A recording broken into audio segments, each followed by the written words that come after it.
शुरू तो ही हज़ारां सालों तो ही अपने आप ਨੂੰ ਇੱਕ ਸੁਪੀਰੀਅਰ ਰੇਸ ਸਮਝਦਾ ਰਿਹਾ ਬਲਕਿ ਚੀਨ ਦੇ ਐਂਪਰਰ ਜਿਹੜੇ ਸੀ ਉਹ ਆਪਣੇ ਆਪ ਨੂੰ ਮਿਡਲ ਕਿੰਗਡਮ ਕਹਿੰਦੇ ਸੀ। ਇੱਕ ਤਰੀਕਾ ਉਹਨੇ ਅਪਣਾਇਆ ਕਿ ਪਾਕਿਸਤਾਨ ਨੂੰ ਮਜ਼ਬੂਤ ਕੀਤਾ, ਪਾਕਿਸਤਾਨ ਨੂੰ ਐਜ਼ ए ਪ੍ਰੋਕਸੀ ਇਸਤੇਮਾਲ ਕੀਤਾ ਔਰ ਪਾਕਿਸਤਾਨ ਦੇ ਥਰੂ ਉਹਨੇ ਸਾਨੂੰ ਟਾਈ ਡਾਊਨ ਕਰ ਰੱਖਿਆ।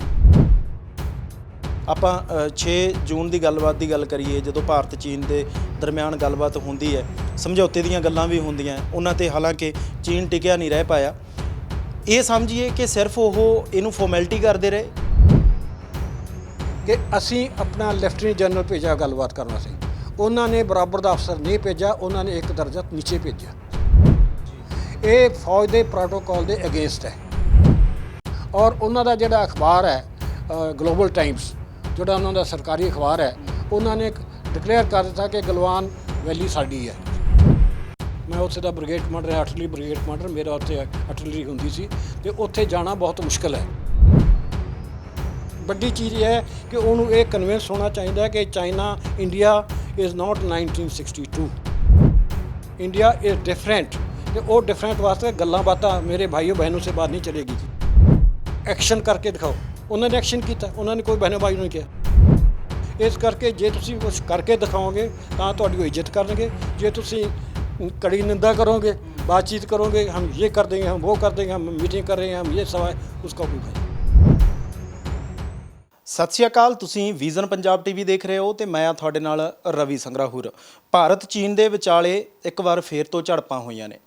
ਝੜਪਾਂ ਦੇ ਵਿੱਚ ਕੈਜੂਅਲਟੀ ਵੀ ਹੋਈ ਹੈ, ਜਿਸ ਦੇ ਵਿੱਚ ਭਾਰਤੀ ਆਰਮੀ ਨੇ ਇਹ ਕਿਹਾ ਹੈ ਕਿ ਸਾਡੇ 20 ਜਵਾਨ ਨੇ ਜਿਹੜੇ ਉਹ ਸ਼ਹੀਦ ਹੋਏ ਆ।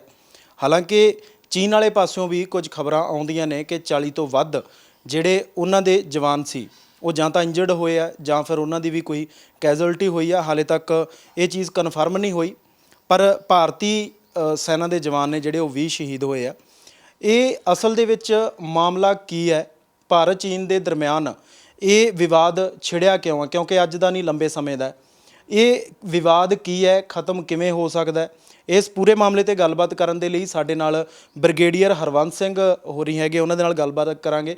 ਵੱਡਾ ਤਜਰਬਾ ਉਹਨਾਂ ਦਾ ਇਸ ਵਿਸ਼ੇ 'ਤੇ, ਕਿਉਂਕਿ ਲੰਬੀ ਸਰਵਿਸ ਦੇ ਦਰਮਿਆਨ ਉਹਨਾਂ ਨੇ ਆਰਮੀ ਦੇ ਵਿੱਚ ਸੇਵਾ ਕੀਤੀ ਹੈ। ਸਮਝਣ ਦੀ ਕੋਸ਼ਿਸ਼ ਕਰਾਂਗੇ। ਸਰ, ਸਭ ਤੋਂ ਪਹਿਲਾਂ ਤਾਂ ਸਵਾਗਤ ਹੈ ਜੀ ਵਿਜ਼ਨ ਪੰਜਾਬ ਟੀਵੀ 'ਤੇ। ਥੈਂਕ ਯੂ ਸਰ, ਸਮਝਣ ਦੀ ਕੋਸ਼ਿਸ਼ ਕਰਾਂਗੇ ਪਹਿਲਾਂ ਤਾਂ ਕਿ ਐਕਚੁਅਲ ਦੇ ਵਿੱਚ ਮਾਮਲਾ ਸਮਝ ਕੀ ਆਉਂਦਾ ਹੈ, ਕਿਉਂ ਇਸ ਤਰ੍ਹਾਂ ਦਾ ਵਿਵਾਦ ਹੈ? ਕਿਉਂਕਿ ਸਾਡਾ ਗਵਾਂਢੀ ਮੁਲਕ ਪਾਕਿਸਤਾਨ ਵੀ ਹੈ, ਉਹਦੇ ਨਾਲ ਵੀ ਸਾਡੀ ਜਿਹੜੀ ਲਗਾਤਾਰ ਜਿਹੜੀ ਉਹ ਸੀਜ਼ਫਾਇਰ ਦੀ ਉਲੰਘਣਾ ਹੁੰਦੀ ਹੈ। ਸਮਝ ਆਉਂਦੀ ਹੈ ਗੱਲ ਕਿ ਉਹਨਾਂ ਨਾਲ ਸਾਡੇ ਵਿਵਾਦ ਕੁਛ ਉਸ ਤਰੀਕੇ ਦੇ ਆ, ਸਬੰਧ ਉਸ ਤਰੀਕੇ ਦੇ ਆ। ਚੀਨ ਦੇ ਨਾਲ ਕੀ ਸਮਝ ਆਉਂਦਾ, ਕਿਉਂ ਆ ਵਿਵਾਦ? ਦੇਖੋ, ਇਹਨੂੰ ਸਮਝਣ ਵਾਸਤੇ ਸਾਨੂੰ ਚੀਨ ਦੀ ਸਾਈਕੋਲੋਜੀ ਸਮਝਣੀ ਪਏਗੀ। ਚੀਨ ਸ਼ੁਰੂ ਤੋਂ ਹੀ ਹਜ਼ਾਰਾਂ ਸਾਲਾਂ ਤੋਂ ਹੀ ਆਪਣੇ ਆਪ ਨੂੰ ਇੱਕ ਸੁਪੀਰੀਅਰ ਰੇਸ ਸਮਝਦਾ ਰਿਹਾ ਬਲਕਿ ਚੀਨ ਦੇ ਐਂਪਰਰ ਜਿਹੜੇ ਸੀ ਉਹ ਆਪਣੇ ਆਪ ਨੂੰ ਮਿਡਲ ਕਿੰਗਡਮ ਕਹਿੰਦੇ ਸੀ ਉੱਤੇ ਭਗਵਾਨ ਜਾਂ ਖੁਦਾ, ਮਿਡਲ 'ਚ ਉਹ, ਬਾਕੀ ਦੁਨੀਆ ਸਾਰੀ ਥੱਲੇ। ਇਸ ਕਰਕੇ ਉਸੇ ਸਾਈਕੋਲੋਜੀ ਦੇ ਮੁਤਾਬਕ ਚੀਨ ਨਹੀਂ ਚਾਹੁੰਦਾ ਕਿ ਕੋਈ ਉਹਦਾ ਬਰਾਬਰ ਹੋਵੇ। ਇੱਥੋਂ ਤੱਕ ਕਿ ਜਦੋਂ ਚੀਨ ਬਿਲਕੁਲ ਡਾਊਨ ਸੀ ਉਦੋਂ ਵੀ ਉਹ ਆਪਣੇ ਆਪ ਨੂੰ ਬਹੁਤ ਸੁਪੀਰੀਅਰ ਸਮਝਦੇ ਸੀ। ਕਿਉਂਕਿ ਹੁਣ ਇੰਡੀਆ ਥੋੜ੍ਹਾ ਰਾਈਜ਼ ਹੋ ਰਿਹਾ ਹੈ ਅਤੇ ਚੀਨ ਨਹੀਂ ਚਾਹੁੰਦਾ ਕਿ ਇੰਡੀਆ ਕਿਸੇ ਵੀ ਤਰੀਕੇ ਨਾਲ ਉਹਨਾਂ ਦੇ ਮੁਕਾਬਲੇ 'ਤੇ ਜਾਂ ਉਹਨਾਂ ਦੇ ਬਰਾਬਰ ਆ ਸਕੇ। ਇਸ ਕਰਕੇ ਚੀਨ ਹਮੇਸ਼ਾ ਹਿੰਦੁਸਤਾਨ ਨੂੰ ਡਾਊਨ ਕਰਦਾ ਰਹੇਗਾ। ਉਹਨੇ ਡਾਊਨ ਕਰਨ ਵਾਸਤੇ ਕਈ ਤਰੀਕੇ ਅਪਣਾਏ ਨੇ।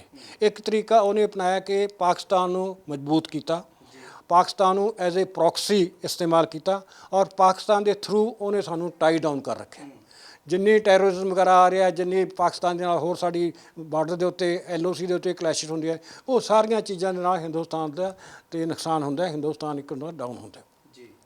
ਦੂਜਾ ਜਿਹੜੇ ਇਹ ਸਵਾਲ ਹੈ, ਇਹਨੂੰ ਸਮਝਣ ਵਾਸਤੇ ਸਾਨੂੰ ਇੱਕ ਚੀਜ਼ 'ਤੇ ਜ਼ੋਰ ਲਾਉਣਾ ਚਾਹੀਦਾ। ਉਹ ਹੈ ਕਿ ਇਹ ਹੈਗਾ ਬਾਉਂਡਰੀ ਡਿਸਪਿਊਟ। ਇਹ ਇਲਾਕਾ ਇਹੋ ਜਿਹਾ ਸੀ ਪੁਰਾਣੇ ਜ਼ਮਾਨੇ 'ਚ ਕਿ ਜਦੋਂ ਇਹਦੀ ਕੋਈ ਇਕਨੋਮਿਕ ਵੈਲਿਊ ਨਹੀਂ ਸੀ, ਕਿਸੇ ਨੇ ਇਹਦੀ ਬਾਉਂਡਰੀ ਨੂੰ ਡਿਮਾਰਕੇਟ ਨਹੀਂ ਕੀਤਾ। ਹਾਲਾਂਕਿ ਅੰਗਰੇਜ਼ਾਂ ਦੇ ਜ਼ਮਾਨੇ 'ਚ ਮੈਕਮੋਹਨ ਲਾਈਨ ਬਣਾਈ ਸੀ ਔਰ ਉਹਨੂੰ ਤਿੱਬਤ ਵਾਲਿਆਂ ਨੇ ਐਕਸੈਪਟ ਕੀਤਾ ਸੀ, ਪਰ ਚੀਨ ਉਹਨੂੰ ਐਕਸੈਪਟ ਨਹੀਂ ਕੀਤਾ। ਹਾਲਾਂਕਿ ਬਰਮਾ ਦੇ ਨਾਲ ਅਤੇ ਦੂਜੀ ਕੰਟਰੀ ਨਾਲ ਚੀਨ ਨੇ ਉਹ ਮੈਕਮੋਹਨ ਲਾਈਨ ਨੂੰ ਐਕਸੈਪਟ ਕੀਤਾ ਕਿਉਂਕਿ ਉਦੋਂ ਬਰਮਾ ਵੀ ਅੰਗਰੇਜ਼ਾਂ ਦੇ ਨੀਚੇ ਹੁੰਦਾ ਸੀ, ਹਿੰਦੁਸਤਾਨ ਦਾ ਹਿੱਸਾ ਹੁੰਦਾ ਸੀ। 1937 ਤੱਕ ਬਰਮਾ ਹਿੰਦੁਸਤਾਨ ਦਾ ਪ੍ਰੋਵਿੰਸ ਹੁੰਦਾ ਸੀ। ਬਰਮਾ ਦੇ ਨਾਲ ਉਹਨਾਂ ਨੇ ਇੱਕ ਮੈਕਮੋਹਨ ਲਾਈਨ ਨੂੰ ਐਕਸੈਪਟ ਕੀਤਾ, ਪਰ ਸਾਡੇ ਨਾਲ ਨਹੀਂ ਕੀਤਾ। ਕਿਉਂ? ਕਿਉਂਕਿ ਉਹ ਚਾਹੁੰਦੇ ਨੇ ਕਿ ਇਹ ਜਿਹੜਾ ਡਿਸਪਿਊਟ ਹੈ ਬਣਿਆ ਰਹੇ। ਔਰ ਅੱਜ ਤੱਕ ਉਹਨਾਂ ਨੇ ਆਪਣੀ ਕਲੇਮ ਲਾਈਨ ਨਹੀਂ ਦੱਸੀ। ਉਹਨਾਂ ਨੇ ਇਹ ਨਹੀਂ ਦੱਸਿਆ ਕਿ ਸਾਨੂੰ ਇਹ ਚਾਹੀਦਾ, ਉਹ ਵੇਗ ਰੱਖਦੇ ਨੇ। ਜਿੰਨਾ ਚਿਰ ਤੁਸੀਂ ਆਪਣਾ ਕਲੇਮ ਨਹੀਂ ਦੱਸੋਗੇ, ਮੈਂ ਆਪਣਾ ਕਲੇਮ ਨਹੀਂ ਦੱਸਾਂਗਾ, ਤੇ ਨੈਗੋਸ਼ੀਏਸ਼ਨ ਕੀ ਹੋਏਗੀ? ਨੈਗੋਸ਼ੀਏਸ਼ਨ ਤਾਂ ਹੋਏਗੀ ਜਦੋਂ ਮੈਨੂੰ ਪਤਾ ਕਿ ਤੁਸੀਂ ਇਹ ਮੰਗਦੇ ਹੋ, ਤੁਹਾਨੂੰ ਪਤਾ ਮੈਂ ਇਹ ਮੰਗਦਾ, ਫਿਰ ਉਹਦੇ ਉੱਤੇ ਨੈਗੋਸ਼ੀਏਸ਼ਨ ਹੋਏਗੀ। ਜਾਂ ਤੁਹਾਡਾ ਸਟੈਂਡ ਠੀਕ ਹੈ, ਮੇਰਾ ਸਟੈਂਡ ਠੀਕ ਹੈ, ਜਾਂ ਇਨ ਬਿਟਵੀਨ ਕੋਈ ਨਾ ਕੋਈ। ਤੇ ਅਜੇ ਤੱਕ ਚੀਨ ਨੇ ਆਪਣੀ ਕਲੇਮ ਨਹੀਂ ਦਿੱਤੀ। ਮੇਰੇ ਹਿਸਾਬ ਨਾਲ ਸਾਨੂੰ ਇਸ ਕ੍ਰਾਈਸਿਸ ਨੂੰ, ਜਿਹਦੇ ਵਿੱਚ ਸਾਡੇ ਇੰਨੇ ਬੰਦੇ ਸ਼ਹੀਦ ਹੋਏ ਨੇ, ਕਿੰਨੇ ਜ਼ਖਮੀ ਹੋਏ ਨੇ, ਸਾਨੂੰ ਇਹਨੂੰ ਐਜ਼ ਏ ਟਰਨਿੰਗ ਪੁਆਇੰਟ ਬਣਾਉਣਾ ਚਾਹੀਦਾ ਹੈ। ਸਾਨੂੰ ਇਸ ਇਨਸੀਡੈਂਟ ਨੂੰ ਐਜ਼ ਏ ਵਾਟਰਸ਼ੈਡ ਇਨਸੀਡੈਂਟ ਮੰਨਣਾ ਚਾਹੀਦਾ, ਔਰ ਸਾਡੀ ਸਾਰੀ ਫੋਕਸ ਹੋਣੀ ਚਾਹੀਦੀ ਹੈ ਚੀਨ ਦੇ ਉੱਤੇ ਬਾਉਂਡਰੀ ਡਿਲੀਨੀਏਸ਼ਨ ਕਰਨ ਵਾਸਤੇ, ਕਿ ਤੁਸੀਂ ਬਾਉਂਡਰੀ ਦੱਸੋ ਤੁਹਾਨੂੰ ਚਾਹੀਦਾ ਕੀ ਹੈ। ਜਿੰਨਾ ਚਿਰ ਤੁਸੀਂ ਅਧਿਕਾਰ ਕਿੱਥੋਂ ਤੱਕ ਹੈ? ਅਧਿਕਾਰ ਤਾਂ ਹੈ ਜੋ ਹੈ, ਪਰ ਤੁਹਾਨੂੰ ਚਾਹੀਦਾ ਕਿਉਂ? ਕਿਉਂਕਿ ਹਮੇਸ਼ਾ ਉਹਨਾਂ ਨੇ ਵੇਗ ਰੱਖਿਆ, ਉਹ ਹਮੇਸ਼ਾ ਆਪਣੇ ਕਲੇਮ ਵਧਾਈ ਜਾਂਦੇ ਨੇ। ਕੱਲ੍ਹ ਅਖਬਾਰ ਆਇਆ, ਉਹਨਾਂ ਦਾ ਅਖਬਾਰ ਹੈ ਗਲੋਬਲ ਟਾਈਮਸ, ਉਹਦੇ ਮੁਤਾਬਕ ਉਹਨਾਂ ਨੇ ਕਿਹਾ ਕਿ ਗਲਵਾਨ ਵੈਲੀ ਜਿੱਥੇ ਇਨਸੀਡੈਂਟ ਹੋਇਆ ਸਾਰੀ ਉਹਨਾਂ ਦੀ ਹੈ। ਉਹਨਾਂ ਨੇ ਕਲੇਮ ਕੀਤਾ, ਪਹਿਲਾਂ ਕਦੇ ਨਹੀਂ ਸੀ ਕੀਤਾ। ਅਸੀਂ ਉਹਨੂੰ ਆਪਣਾ ਸਮਝਦੇ ਹਾਂ। ਤੇ ਇਸ ਤਰੀਕੇ ਨਾਲ ਸਾਡੀ ਜਿੰਨੀ ਵੀ ਫੋਕਸ ਹੈ ਡਿਪਲੋਮੈਟਿਕ ਤੇ ਹੋਰ, ਪਹਿਲੀ ਇੱਥੇ ਹੋਣੀ ਚਾਹੀਦੀ ਹੈ ਕਿ ਦੂਜਾ ਇਹ ਆਪਣਾ ਕਲੇਮ ਲਾਈਨ ਦੱਸਣ। ਅਸੀਂ ਆਪਣਾ ਕਲੇਮ ਲਾਈਨ ਦੱਸੀਏ, ਉਹਨਾਂ ਕਲੇਮ ਲਾਈਨ ਨੂੰ ਨਕਸ਼ੇ ਦੇ ਉੱਤੇ ਡਿਮਾਰਕ ਕਰਕੇ ਐਕਸੈਪਟ ਕਰਕੇ ਇੱਕ ਦੂਜੇ ਨਾਲ, ਫਿਰ ਅਸੀਂ ਨੈਗੋਸ਼ੀਏਸ਼ਨ ਕਰੀਏ। ਅਨਕਲੇਮ ਲਾਈਨ, ਅਨਮਾਰਕਡ, ਡਿਫਾਈਨਡ ਕਲੇਮ ਲਾਈਨ ਤੋਂ ਬਗੈਰ ਨੈਗੋਸ਼ੀਏਸ਼ਨ ਦਾ ਕੋਈ ਫਾਇਦਾ ਨਹੀਂ ਹੈ। ਇਹਦੇ ਵਿੱਚ ਫਿਰ ਸਮਝ ਇਹ ਆਉਂਦਾ ਹੈ ਕਿ ਜੇ ਆਪਾਂ 6 ਜੂਨ ਦੀ ਗੱਲਬਾਤ ਦੀ ਗੱਲ ਕਰੀਏ, ਜਦੋਂ ਭਾਰਤ ਚੀਨ ਦੇ ਦਰਮਿਆਨ ਗੱਲਬਾਤ ਹੁੰਦੀ ਹੈ, ਸਮਝੌਤੇ ਦੀਆਂ ਗੱਲਾਂ ਵੀ ਹੁੰਦੀਆਂ, ਉਹਨਾਂ 'ਤੇ ਹਾਲਾਂਕਿ ਚੀਨ ਟਿਕਿਆ ਨਹੀਂ ਰਹਿ ਪਾਇਆ। ਇਹ ਸਮਝੀਏ ਕਿ ਸਿਰਫ ਉਹ ਇਹਨੂੰ ਫਾਰਮੈਲਿਟੀ ਕਰਦੇ ਰਹੇ, ਅੱਜ ਤੱਕ ਜਿਹੜੀ ਗੱਲਬਾਤ ਹੁੰਦੀ ਰਹੀ ਉਹ ਫਾਰਮੈਲਿਟੀ। ਦੇਖੋ, ਇਹ ਜਿਹੜਾ ਚੀਨ ਨੇ ਐਕਸ਼ਨ ਕੀਤਾ, ਇਹ ਕੋਈ ਅਡਹੌਕ ਐਕਸ਼ਨ ਨਹੀਂ ਹੈ, ਇਹ ਬੜਾ ਸੋਚ ਸਮਝ ਕੇ ਵੈਲ ਪਲੈਨਡ ਐਕਸ਼ਨ ਹੈ। ਕਿਉਂਕਿ ਕਈ ਮਹੀਨੇ ਪਹਿਲਾਂ ਚੀਨ ਨੇ ਤਕਰੀਬਨ 10,000 ਫੌਜੀ ਆਪਣੇ ਇਲਾਕੇ 'ਚ ਇਕੱਠੇ ਕੀਤੇ। ਉਹਨਾਂ ਕੋਲੇ ਟੈਂਕ ਵੀ ਸੀ, ਉਹਨਾਂ ਕੋਲੇ ਤੋਪਖਾਨਾ ਵੀ ਹੈ, ਉਹਨਾਂ ਕੋਲੇ ਹਵਾਈ ਜਹਾਜ਼ ਵੀ ਹੈ, ਉਹਨਾਂ ਕੋਲੇ ਸਾਰਾ ਸਾਜ਼ੋ ਸਮਾਨ ਹੈ ਲੜਾਈ ਦਾ। ਕਿਉਂ ਕੀਤੇ? ਜਿਹਦਾ ਰਿਜ਼ਲਟ ਅੱਜ ਅਸੀਂ ਦੇਖ ਰਹੇ ਹਾਂ, ਇਸ ਵਾਸਤੇ ਕੀਤੇ, ਸਾਡੇ 'ਤੇ ਪ੍ਰੈਸ਼ਰ ਪਾਉਣ ਵਾਸਤੇ। ਬਾਕੀ ਉਹਨਾਂ ਨੇ ਅਪ੍ਰੈਲ ਤੋਂ ਬਾਅਦ ਯੂਨੀਲੈਟਰਲੀ, ਮਤਲਬ ਆਪਣੇ ਤਰੀਕੇ ਨਾਲ ਅੱਗੇ ਆ ਕੇ ਆਪਣਾ ਤੰਬੂ ਲਾ ਲਏ ਜਾਂ ਆਪਣੇ ਪ੍ਰੈਜ਼ੈਂਸ ਸ਼ੋਅ ਕੀਤੀ, ਔਰ ਜਿਹਦੇ ਉੱਤੇ ਗੱਲਬਾਤ ਹੋਈ 6 ਜੂਨ ਨੂੰ ਕੋਰ ਕਮਾਂਡਰ ਲੈਵਲ 'ਤੇ। ਇਹਦੇ ਵਿੱਚ ਤੁਹਾਨੂੰ ਸਮਝਣ ਦੀ ਲੋੜ ਹੈ ਇੱਕ, ਕਿ ਅਸੀਂ ਆਪਣਾ ਲੈਫਟੀਨੈਂਟ ਜਨਰਲ ਭੇਜਿਆ ਗੱਲਬਾਤ ਕਰਨ ਵਾਸਤੇ, ਉਹਨਾਂ ਨੇ ਬਰਾਬਰ ਦਾ ਅਫਸਰ ਨਹੀਂ ਭੇਜਿਆ, ਉਹਨਾਂ ਨੇ ਇੱਕ ਦਰਜਾ ਨੀਚੇ ਭੇਜਿਆ। ਇਹ ਫੌਜ ਦੇ ਪ੍ਰੋਟੋਕਾਲ ਦੇ ਅਗੇਂਸਟ ਹੈ। ਇਹ ਇੱਕ ਕਿਸਮ ਦੀ ਉਹਨਾਂ ਨੇ ਜਾਣ ਬੁੱਝ ਕੇ ਸਾਡੀ ਤੋਹਨ ਕੀਤੀ ਹੈ। ਉਹ ਕਿਉਂਕਿ ਸਮਝਦੇ ਨੇ ਕਿ ਅਸੀਂ ਉਹਨਾਂ ਦੇ ਬਰਾਬਰ ਨਹੀਂ ਹਾਂ, ਇਸ ਕਰਕੇ ਉਹਨਾਂ ਨੇ ਆਪਣਾ ਛੋਟਾ ਬੰਦਾ ਭੇਜਿਆ। ਅਹਿਸਾਸ ਕਰਵਾਉਣਾ ਚਾਹੁੰਦੇ ਕਿ ਤੁਸੀਂ ਸਾਡੇ ਕਦੇ ਬਰਾਬਰ ਹੋ ਨਹੀਂ ਸਕਦੇ। ਕਰੈਕਟ। ਉਹ ਸਾਨੂੰ ਉਸੇ ਵੇਲੇ ਸਮਝ ਲੈਣਾ ਚਾਹੀਦਾ ਸੀ, ਬਲਕਿ ਜਦੋਂ ਸਾਨੂੰ ਪਤਾ ਲੱਗਿਆ ਸੀ ਕਿ ਉਹ ਆਪਣਾ ਮੇਜਰ ਜਨਰਲ ਭੇਜ ਰਹੇ, ਸਾਨੂੰ ਟਾਕ ਤੋਂ ਜਵਾਬ ਦੇ ਦੇਣਾ ਚਾਹੀਦੇ ਸੀ, ਜਾਂ ਆਪਣਾ ਮੇਜਰ ਜਨਰਲ ਲੈਵਲ ਤੱਕ ਭੇਜਦੇ, ਚੀਫ ਆਫ ਸਟਾਫ ਭੇਜਦੇ ਕੋਰ ਦਾ। ਸਾਨੂੰ ਜ਼ਰੂਰਤ ਨਹੀਂ ਸੀ ਕਿ ਕੋਰ ਕਮਾਂਡਰ ਉੱਥੇ ਭੇਜਣ ਦੀ। ਐਨੀ ਹਾਓ ਉਦੋਂ ਬਾਅਦ ਟਾਕ ਚੱਲਦੀਆਂ ਰਹੀਆਂ, ਫਿਰ ਡਿਵ ਕਮਾਂਡਰ ਲੈਵਲ 'ਤੇ, ਬ੍ਰਿਗੇਡ ਕਮਾਂਡਰ ਲੈਵਲ 'ਤੇ, ਬਟਾਲੀਅਨ ਕਮਾਂਡਰ ਲੈਵਲ 'ਤੇ ਟਾਕ ਚੱਲਦੀ ਰਹੀਆਂ। ਨਾ ਚੀਨ ਦੀ ਇੱਕ ਬੜੀ ਚੰਗੀ, ਸਾਡੇ ਵਾਸਤੇ ਬੜੀ ਮਾੜੀ ਤਰੀਕਾ ਹੈ ਕਿ ਉਹ ਬਿਲੀਵ ਕਰਦੇ ਨੇ 2 ਸਟੈਪ ਫਾਰਵਰਡ 1 ਸਟੈਪ ਬੈਕਵਰਡ। ਉਹ ਪਹਿਲਾਂ ਬਹੁਤ ਅੱਗੇ ਆ ਗਏ, ਫਿਰ ਉਹਨਾਂ ਨੇ ਮੰਨਿਆ ਕਿ ਠੀਕ ਅਸੀਂ ਥੋੜ੍ਹਾ ਪਿੱਛੇ ਜਾਵਾਂਗੇ, ਔਰ ਪਿੱਛੇ ਜਾਣ ਵਾਸਤੇ ਗੱਲਬਾਤ ਹੋ ਰਹੀ ਸੀ। ਇਹ ਜਿਹੜਾ ਇਨਸੀਡੈਂਟ ਹੋਇਆ, ਇਹ ਜਿਹੜੇ ਅਖਬਾਰਾਂ 'ਚ ਆਇਆ ਜਾਂ TV ਦੇ ਉੱਤੇ ਆਇਆ, ਉਹ ਇਸੇ ਕਰਕੇ ਆ ਕਿ ਜਿਹੜਾ ਐਗਰੀਮੈਂਟ ਹੋਇਆ ਸੀ ਉਹਦੇ ਮੁਤਾਬਕ ਸਾਡੇ ਬੰਦੇ ਉਸ ਏਰੀਆ ਨੂੰ ਕਲੇਮ ਕਰਨ ਵਾਸਤੇ ਜਾ ਰਹੇ ਸੀ, ਜਦੋਂ ਕਿ ਚਟਪੋਈ ਤੇ ਕੈਜੂਅਲਟੀਆਂ ਹੋਈਆਂ ਜੀ। ਤੋ ਇਹ ਚੀਨ ਨੇ ਜਿਹੜੀ ਹੈ ਉਹਨਾਂ ਦੀ ਆਪਣੀ ਸੋਚ ਸਮਝ ਦੇ ਮੁਤਾਬਕ, ਪੂਰੀ ਪਲਾਨ ਦੇ ਮੁਤਾਬਕ ਉਹਨਾਂ ਨੇ ਕੰਮ ਕੀਤਾ, ਔਰ ਉਹਨਾਂ ਨੇ ਕੁਛ ਇਲਾਕਾ ਸਾਡਾ ਲੈ ਲਿਆ। ਔਰ ਉਹਨਾਂ ਦਾ ਜਿਹੜਾ ਅਖਬਾਰ ਹੈ ਗਲੋਬਲ ਟਾਈਮਸ, ਜਿਹੜਾ ਉਹਨਾਂ ਦਾ ਸਰਕਾਰੀ ਅਖਬਾਰ ਹੈ, ਉਹਨਾਂ ਨੇ ਡਿਕਲੇਅਰ ਕਰ ਦਿੱਤਾ ਕਿ ਗਲਵਾਨ ਵੈਲੀ ਸਾਡੀ ਹੈ, ਔਰ ਉਹਦੇ ਵਿੱਚ ਕੁਛ ਏਰੀਆ ਉਹਨਾਂ ਨੇ ਲੈ ਲਿਆ, ਕੁਛ ਉਹਨਾਂ ਨੇ ਪ੍ਰੋਮਿਸ ਕੀਤਾ ਅਸੀਂ ਵਾਪਸ ਚਲੇ ਜਾਵਾਂਗੇ। ਮਤਲਬ ਉਹ ਹਮੇਸ਼ਾ ਆਪਣੇ ਏਰੀਆ ਨੂੰ ਨਿਬਲਿੰਗ ਕਰ ਰਹੇ ਨੇ, ਸਾਡੇ ਏਰੀਆ ਨੂੰ, ਜਿਹਨੂੰ ਇਸਲਾਮੀ ਸਲਾਈਸ ਵੀ ਕਰ ਰਹੇ। ਆਹਿਸਤਾ ਕਰਕੇ ਉਹ ਅੱਗੇ ਆ ਰਹੇ ਨੇ। ਹੁਣ ਉਹਨਾਂ ਦਾ ਮੇਨ ਏਮ ਇਸ ਇਲਾਕੇ 'ਚ ਕੀ ਹੈ? ਮੇਨ ਮਿਲਟਰੀ ਏਮ ਉਹਨਾਂ ਦਾ ਇਹ ਹੋ ਸਕਦਾ ਹੈ ਕਿ ਅਸੀਂ ਜਿਹੜੀ ਸੜਕ ਬਣਾਈ ਹੈ ਦੁਬਰਕ ਟੂ ਦੌਲਤ ਬੇਗ ਓਲਡੀ, ਆਪਣੇ ਟਰੂਪਸ ਨੂੰ ਸਪਲਾਈ ਕਰਨ ਵਾਸਤੇ, ਕਿਉਂਕਿ ਇਹ ਏਰੀਆ ਬਹੁਤ ਹੀ ਮੁਸ਼ਕਿਲ ਹੈ। ਉਸ ਦੌਲਤ ਬੇਗ ਓਲਡ ਨੂੰ ਉੱਥੇ ਉਹਨੂੰ ਕਹਿੰਦੇ ਆ ਸਬ ਸੈਕਟਰ ਨਾਰਥ। ਮੈਂ ਉੱਥੇ ਦਾ ਬ੍ਰਿਗੇਡ ਕਮਾਂਡਰ ਹਾਂ, ਆਰਟਿਲਰੀ ਬ੍ਰਿਗੇਡ ਕਮਾਂਡਰ, ਮੇਰਾ ਉੱਥੇ ਆਰਟਿਲਰੀ ਹੁੰਦੀ ਸੀ, ਅਤੇ ਉੱਥੇ ਜਾਣਾ ਬਹੁਤ ਮੁਸ਼ਕਿਲ ਹੈ। ਉਸ ਮੁਸ਼ਕਲ ਨੂੰ ਦੂਰ ਕਰਨ ਵਾਸਤੇ ਕਈ ਹਜ਼ਾਰਾਂ ਕਰੋੜ ਰੁਪਇਆ ਲਾ ਕੇ ਅਸੀਂ ਇਹ ਸੜਕ ਬਣਾਈ ਹੈ। ਤਕਰੀਬਨ ਕਿੰਨੇ ਸਾਲ ਲੱਗੇ ਉਹਨੂੰ ਬਣਾਉਣ ਵਾਸਤੇ। ਉਹ ਗਲਵਾਨ ਵੈਲੀ ਦੇ ਨਜ਼ਦੀਕ ਹੈ। ਜੇ ਪਾਕਿਸਤਾਨ ਗਲਵਾਨ ਵੈਲੀ ਤੇ ਆ ਜਾਂਦਾ ਹੈ, ਸੌਰੀ ਚਾਈਨਾ, ਤਾਂ ਚਾਈਨਾ ਕਿਸੇ ਟਾਈਮ ਉਹ ਸੜਕ ਨੂੰ ਡੋਮੀਨੇਟ ਕਰ ਸਕਦਾ ਔਰ ਫਿਊਚਰ ਦੇ ਵਿੱਚ ਉਹਨੂੰ ਕੱਟ ਵੀ ਕਰ ਸਕਦਾ। ਜੇ ਉਹ ਲਾਈਨ ਕੱਟ ਹੋ ਗਈ ਤਾਂ ਸਾਡਾ ਸਬ ਸੈਕਟਰ ਨਾਰਥ ਨੂੰ ਅਸੀਂ ਸਪਲਾਈ ਨਹੀਂ ਕਰ ਸਕਾਂਗੇ, ਉਹ ਅਨਟੇਨੇਬਲ ਹੋ ਜਾਏਗਾ। That's point number 1। Point number 2, ਸਾਡਾ ਜਿਹੜਾ ਦੌਲਤ ਬੇਗ ਓਲਡੀ ਹੈ ਇਲਾਕਾ, ਉੱਥੋਂ ਕਾਰਾਕੋਰਮ ਪਾਸ ਐਜ਼ ਕਰੋ ਫਲਾਈਜ਼ ਬਹੁਤ ਨਜ਼ਦੀਕ ਹੈ, ਤਕਰੀਬਨ 20 ਕਿਲੋਮੀਟਰ ਹੈ।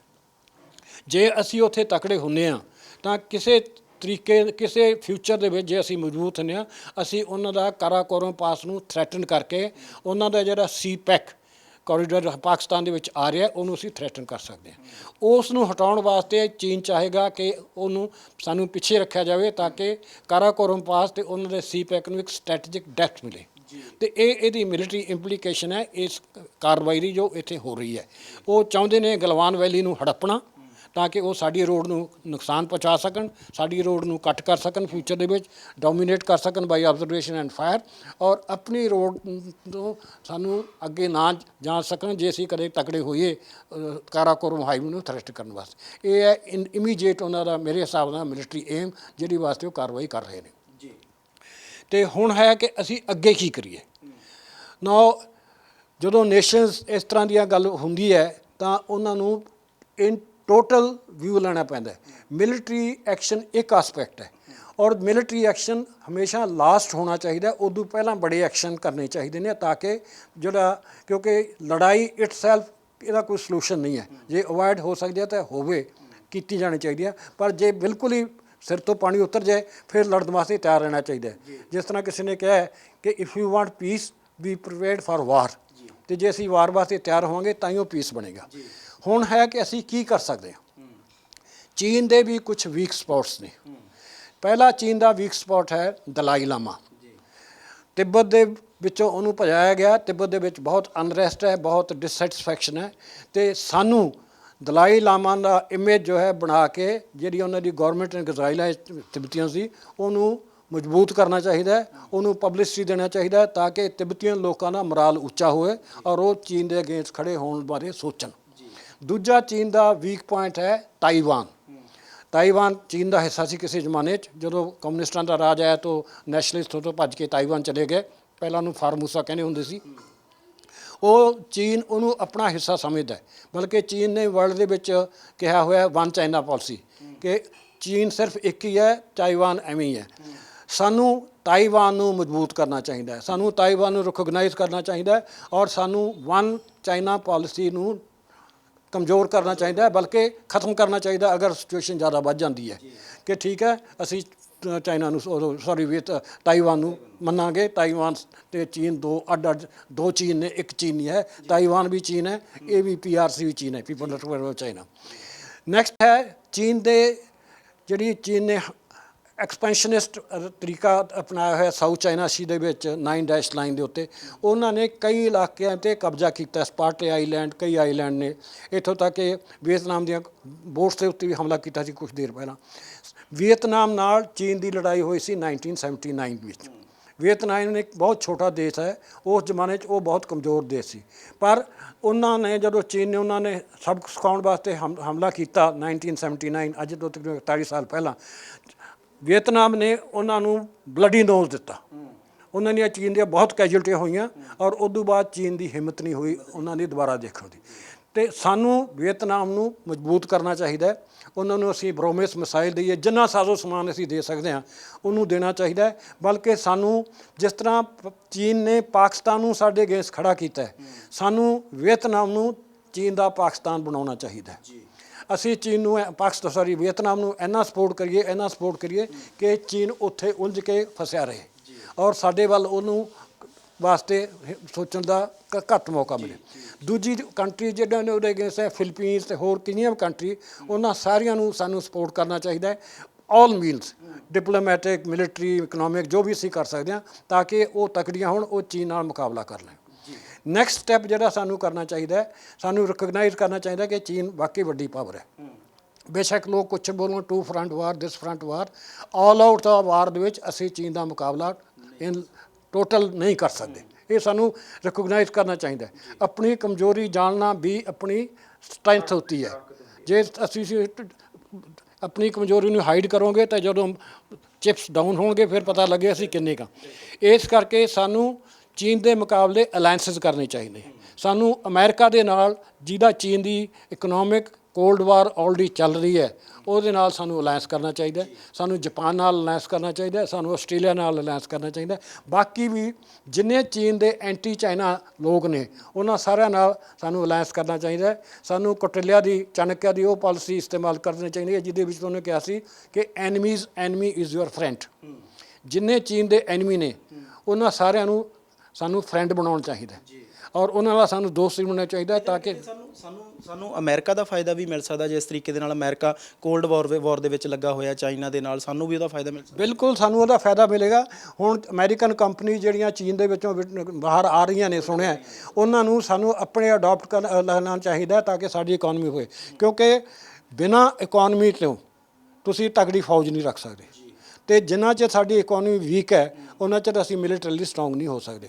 ਸਾਡੀ ਇਕਨੋਮੀ ਦਾ ਹਾਲ ਇਹ ਹੈ ਕਿ ਸਾਡੀ ਫੌਜ ਦਾ ਬਜਟ ਜਿਹੜਾ ਹੈ ਸਿਰਫ 1.6% ਹੈ GDP, 2% ਵੀ ਨਹੀਂ, 1%। ਔਰ ਚੀਨ ਦਾ ਬਜਟ ਸਾਡੇ ਨਾਲ 5 ਗੁਣਾ ਜ਼ਿਆਦਾ ਹੈ, 5 ਟਾਈਮਸ। ਤੁਸੀਂ ਇਮੈਜਿਨ ਕਰੋ। ਇਸੇ ਕਰਕੇ ਉਹ ਦਬਕੇ ਮਾਰਦਾ, ਉਹਨੂੰ ਪਤਾ ਇਹ ਕਮਜ਼ੋਰ ਨੇ, ਇਹ ਵੀਕ ਨੇ, ਇਹਨਾਂ ਕੋਲ ਕੁਛ ਨਹੀਂ। ਦੂਜਾ, ਸਾਡੀ ਸਰਕਾਰ ਨੇ ਫੌਜ ਦੇ ਉੱਤੇ ਬਿਲਕੁਲ ਜ਼ੋਰ ਨਹੀਂ ਲਗਾਇਆ।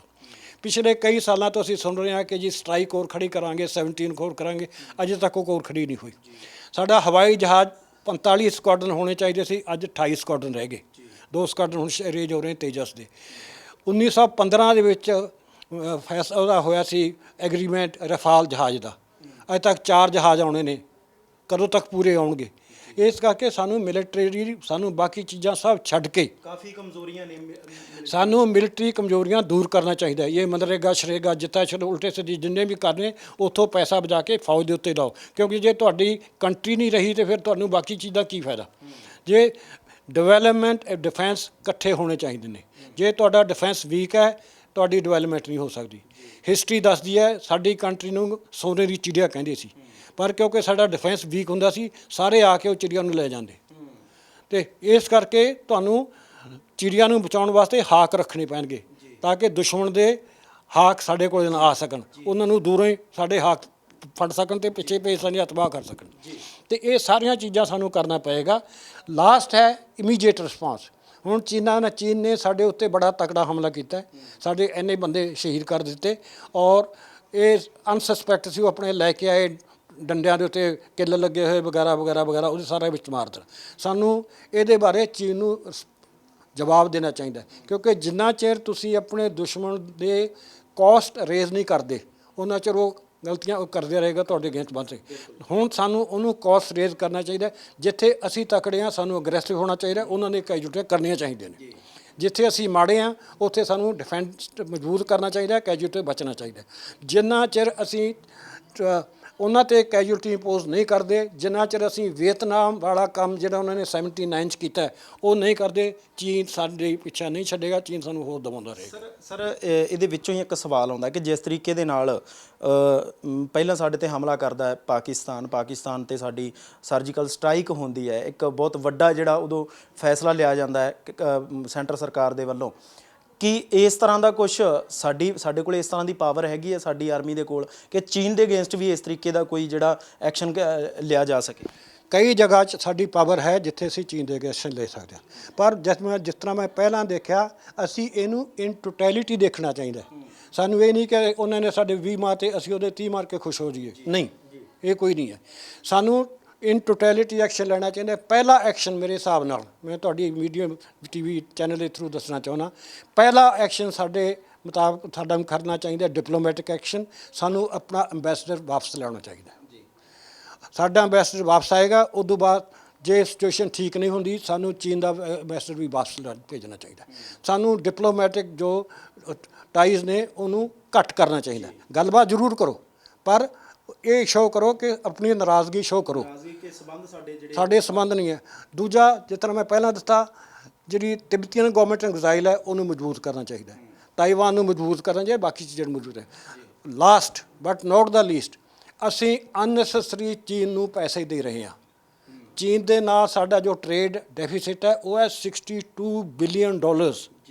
62 ਬਿਲੀਅਨ ਡਾਲਰ ਬਹੁਤ ਹੁੰਦੇ ਨੇ ਔਰ ਉਹ ਅਨਨੈਸੈਸਰੀ ਹੈ। ਉਹਦੇ ਵਿੱਚ ਬਹੁਤ ਸਾਰੀਆਂ ਚੀਜ਼ਾਂ, ਜਿੰਨਾ ਸਮਾਨ ਅਸੀਂ ਚੀਨ ਤੋਂ ਮੰਗਾਉਂਦੇ ਹਾਂ, ਅਸੀਂ ਜਿੰਨਾ ਉਹਨਾਂ ਨੂੰ ਭੇਜਦੇ ਹਾਂ, ਉਹਦੇ ਵਿੱਚ ਗੈਪ ਹੈ 62 ਬਿਲੀਅਨ ਡਾਲਰਸ। ਸਾਨੂੰ ਇਕਨੋਮਿਕ ਸੈਂਕਸ਼ਨ ਚੀਨ ਦੇ ਉੱਤੇ ਲਾਉਣਾ ਚਾਹੀਦਾ। ਜਿਹੜੇ ਕ੍ਰਿਟੀਕਲ ਆਈਟਮ ਨਹੀਂ ਨੇ ਉਹ ਸਾਰੇ ਬੰਦ ਅੱਜ ਤੋਂ ਬਾਅਦ।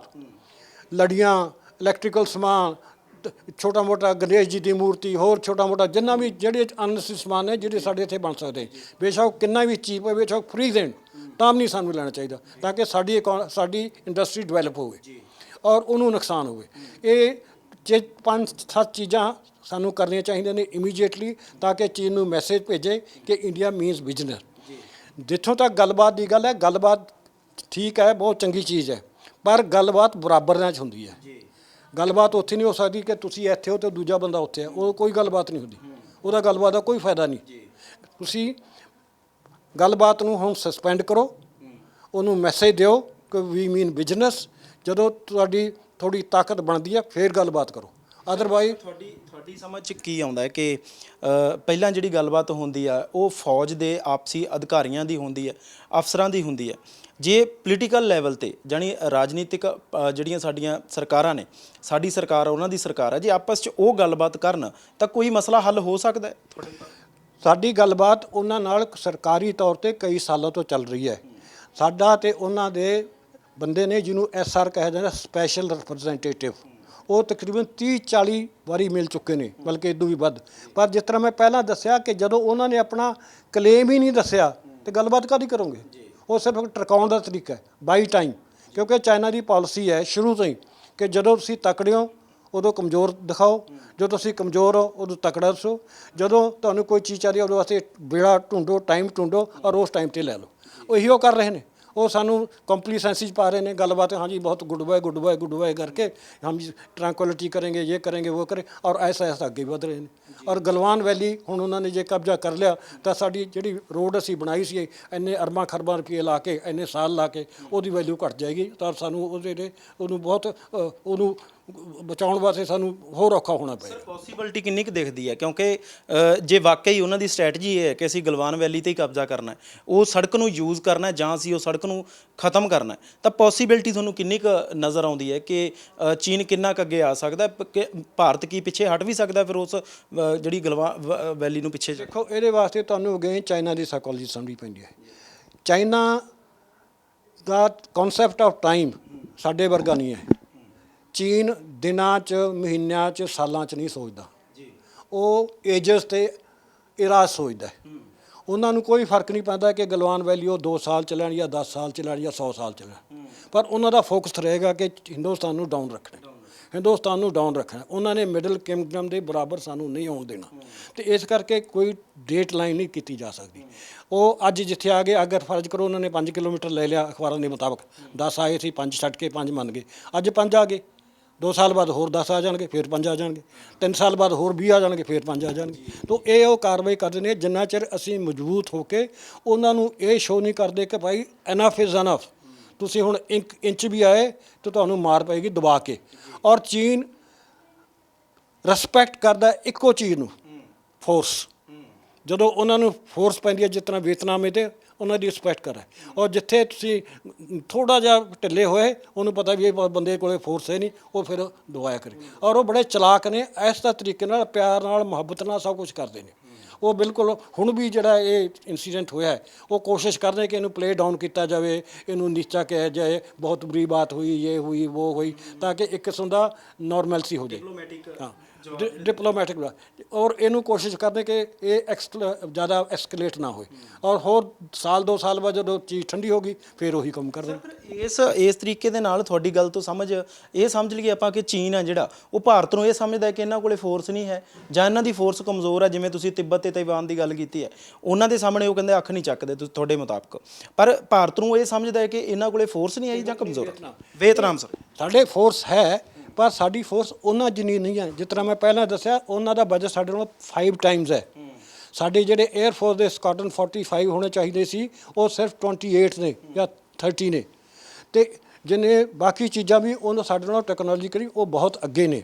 ਸੋ ਓਵਰਆਲ ਵਾਰ ਦਾ ਸਿਨੈਰੀਓ ਲੈ ਕੇ ਹੋਰ ਗੱਲ ਹੈ, ਪਰ ਲੋਕਲੀ ਅਸੀਂ ਕਈ ਜਗ੍ਹਾ ਤਕੜੇ ਆ। ਜਿੱਥੇ ਅਸੀਂ ਲੋਕਲ ਤਕੜੇ ਆ, ਅਸੀਂ ਉਹਨਾਂ ਨੂੰ ਜੇ ਕੈਜੂਅਲਟੀਜ਼ ਪੋਜ਼ ਕਰਾਂਗੇ ਤਾਂ ਉਹਨਾਂ ਨੂੰ ਥੋੜ੍ਹਾ ਜਿਹਾ ਫਿਕਰ ਪਏਗਾ ਕਿ ਵੀ ਮੀਨ ਬਿਜ਼ਨਸ। ਤੇ ਇਸ ਕਰਕੇ ਇਹ ਜਿਹੜੀ ਤੁਸੀਂ ਓਵਰਆਲ ਸਿਚੁਏਸ਼ਨ ਹੁੰਦੀ ਹੈ, ਜੇ ਉਹਨਾਂ ਕੋਲ 12,000 ਟੈਂਕ ਨੇ, ਉਹ 12,000 ਟੈਂਕ ਇੱਕੋ ਜਗ੍ਹਾ 'ਚ ਨਹੀਂ ਲਾ ਸਕਦੇ, ਜਾਂ ਸਾਡੇ ਕੋਲ 4,000 ਨੇ। ਡਿਫਰੈਂਸ ਬੇਸਿਕ ਕਿੰਨਾ ਵੀ ਹੋਵੇ। ਇਸ ਕਰਕੇ ਇਹਦਾ ਟੈਕਟੀਕਲ ਬੈਟਲ ਸੈਟਿੰਗ ਅਸੀਂ ਦੇਖਣੀ ਹੈ ਕਿ ਕਿੱਥੇ ਸਾਨੂੰ ਐਡਵਾਂਟੇਜ ਹੈ, ਕਿੱਥੇ ਅਸੀਂ ਫਾਇਦਾ ਲੈ ਸਕਦੇ ਹਾਂ, ਕਿੱਥੇ ਉਹ ਫਾਇਦਾ ਲੈ ਸਕਦੇ। ਜਿੱਥੇ ਉਹ ਫਾਇਦਾ ਲੈ ਸਕਦੇ ਉੱਥੋਂ ਅਸੀਂ ਉਹਨੂੰ ਫਾਇਦਾ ਡਿਨਾਈ ਕਰੀਏ, ਸਟਰੋਂਗ ਹੋਈਏ। ਜਿੱਥੇ ਅਸੀਂ ਫਾਇਦਾ ਲੈ ਰਹੇ ਹਾਂ ਉਹਦਾ ਫਾਇਦਾ ਲੈ ਕੇ ਉਹਨੂੰ ਨੁਕਸਾਨ ਚਾਹੀਏ, ਤਾਂ ਕਿ ਉਹਨੂੰ ਪਤਾ ਮੈਸੇਜ ਲੱਗੇ ਕਿ ਅਸੀਂ ਵੀ ਮੀਨ ਬਿਜ਼ਨਸ। ਵੱਡੀ ਚੀਜ਼ ਇਹ ਹੈ ਕਿ ਉਹਨੂੰ ਇਹ ਕਨਵਿੰਸ ਹੋਣਾ ਚਾਹੀਦਾ ਕਿ ਚਾਈਨਾ ਇੰਡੀਆ ਇਜ਼ ਨਾਟ 1962 ਜੀ, ਇੰਡੀਆ ਇਜ਼ ਡਿਫਰੈਂਟ। ਤੇ ਉਹ ਡਿਫਰੈਂਟ ਵਾਸਤੇ ਗੱਲਾਂ ਬਾਤਾਂ ਮੇਰੇ ਭਾਈਓ ਬਹਿਨों से बात नहीं चलेगी। अंग्रेजी ਦੇ ਕਹਿੰਦੇ action speak louder than words and results are loudest. Action ਕਰਕੇ ਦਿਖਾਓ। ਉਹਨਾਂ ਨੇ ਐਕਸ਼ਨ ਕੀਤਾ, ਉਹਨਾਂ ਨੇ ਕੋਈ ਬਹਿਨੋ ਭਾਈ ਨੂੰ ਕਿਹਾ, ਉਹਨਾਂ ਨੇ ਕਰਤਾ। ਤੁਸੀਂ ਕੀ ਕੀਤਾ? ਬਿਲਕੁਲ ਇਨਫ ਇਜ਼ ਇਨਫ। ਤੁਸੀਂ ਬਾਤਚੀਤ ਕਰੇਗੇ, ਇਸ ਲੈਵਲ पर होगी, उस लेवल पर होगी, ਉਹਨਾਂ ਨੇ ਉਹਨੇ ਕੁਝ ਨਹੀਂ ਬੋਲਿਆ, ਉਹਨਾਂ ਨੇ ਕਰਤਾ। ਇਸ ਕਰਕੇ ਜੇ ਤੁਸੀਂ ਕੁਝ ਕਰਕੇ ਦਿਖਾਓਗੇ ਤਾਂ ਤੁਹਾਡੀ ਉਹ ਇੱਜ਼ਤ ਕਰਨਗੇ। ਜੇ ਤੁਸੀਂ ਕੜੀ ਨਿੰਦਾ ਕਰੋਗੇ, ਬਾतचीत करोगे, हम ये कर देंगे, हम वो कर देंगे, हम मीटिंग कर रहे हैं, हम ये सवाए, उसका कोई फायदा नहीं। ਜੀ ਧੰਨਵਾਦ। ਤਾਂ ਇਹ ਸਨ ਸਾਡੇ ਨਾਲ ਬ੍ਰਿਗੇਡੀਅਰ ਸਰਦਾਰ ਹਰਵੰਤ ਸਿੰਘ ਹੋਰੀ, ਜਿਨ੍ਹਾਂ ਦਾ ਲੰਬਾ ਤਜਰਬਾ ਹੈ। ਜਿੱਥੇ ਗਲਵਾਨ ਵੈਲੀ ਦੇ ਵਿੱਚ ਇਹ ਸਾਰਾ ਘਟਨਾਕ੍ਰਮ ਵਾਪਰਦਾ ਹੈ, ਉੱਥੇ ਵੀ ਇਹਨਾਂ ਨੇ ਦੱਸਿਆ ਹੈ ਕਿ ਕਾਫੀ ਸਮਾਂ ਉਹਨਾਂ ਨੂੰ ਜਿਹੜਾ ਉੱਥੇ ਸੇਵਾ ਕਰਨ ਦਾ ਮੌਕਾ ਵੀ ਮਿਲਿਆ। ਜਾਣਾ ਬਹੁਤ ਮੁਸ਼ਕਲ ਹੈ, ਪਰ ਇਸ ਵੇਲੇ ਬ੍ਰਿਗੇਡੀਅਰ ਸਾਹਿਬ ਦੇ ਮੁਤਾਬਕ ਇਹ ਜਿਹੜਾ ਪਾਣੀ ਹੈ ਇੱਕ ਹਿਸਾਬ ਦੇ ਨਾਲ ਸਿਰ ਤੋਂ ਲੰਘਣ ਵਾਲੀ ਗੱਲ ਹੈ, ਕਿਉਂਕਿ 45 ਸਾਲ ਤੋਂ ਬਾਅਦ ਪਹਿਲੀ ਵਾਰ ਚੀਨ ਤੇ ਭਾਰਤ ਦੀ ਆਪਸੀ ਝੜਪ ਦੇ ਵਿੱਚ ਐਡੀ ਵੱਡੀ ਕੈਜੂਅਲਟੀ ਹੋਈ ਹੈ। ਇਸ ਤਰੀਕੇ ਦੇ ਨਾਲ ਨੁਕਸਾਨ ਹੋਇਆ ਜਿੱਥੇ 20 ਸਾਡੇ ਜਵਾਨ ਨੇ ਜਿਹੜੇ ਉਹ ਸ਼ਹੀਦ ਹੋਏ ਨੇ। ਮੁਤਾਬਕ ਬ੍ਰਿਗੇਡੀਅਰ ਸਾਹਿਬ ਦੇ ਕਿ ਹੁਣ ਇਹ ਚੀਜ਼ਾਂ ਜਿਹੜੀਆਂ ਨੇ ਗੱਲਬਾਤ ਦੇ ਨਾਲ ਇਹ ਨਿਬੜਨ ਵਾਲੀਆਂ ਨਹੀਂ ਹੈਗੀਆਂ, ਚੀਨ ਨੂੰ ਜਵਾਬ ਦੇਣਾ ਪਏਗਾ। ਕੈਮਰਾ ਪਰਸਨ ਕਮਲ ਦੇ ਨਾਲ ਰਵੀ ਸੰਗਰਾਹੁਰ, ਵਿਜ਼ਨ ਪੰਜਾਬ ਟੀਵੀ, ਚੰਡੀਗੜ੍ਹ।